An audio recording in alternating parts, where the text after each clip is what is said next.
والوصفة اللي غنشارك معكم اليوم هي هاد الكيكة بدون دقيق أبيض بهينريز، كتجي رائعة ولذيذة بزاف. درت عليها بعض الإضافات باش تجي هكا شوية هماوية في المنظر.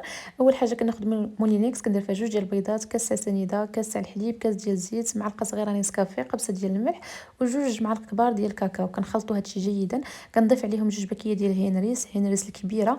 إلا جاكم الخليط خفيف تقدروا تزيدوا حتى زعما شوية ديال هينريز عاوتاني، يعني كتهز من 2 باكيات حتى ل2 باكيات ونص. زدت عليهم 2 ديال الخمارات وكنخلط هادشي جيدا. من بعد كنخوي في مول اللي كنكون دهنته بشويه ديال الزبده ورشيته بالدقيق، وكندخلها الفران على درجه حراره 180 من التحت حتى كطيب، كتنفخ الكيكه، وكنزيد نشعل عليها من الفوق.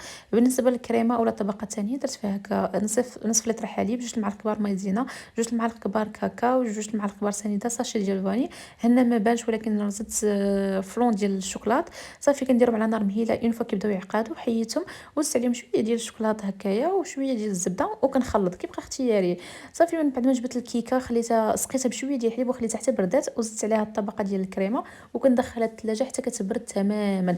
والتزيين درت هكا دانات ديال الكراميل، وكندير خطوطه بالشوكولاط هكا نوتيلا، كان عندي غير نوتيلا درت به خطوطه، ودرت شويه ديال اللوز الافيلي في الجناب. التزيين ديما كيبقى اختياري. بالصحه والراحه، جربوها كتجي رائعه ولذيذه بزاف. هكا هي باش نبدلو شي شويه. الى وصفه مقبله ان شاء الله، بسلام عليكم.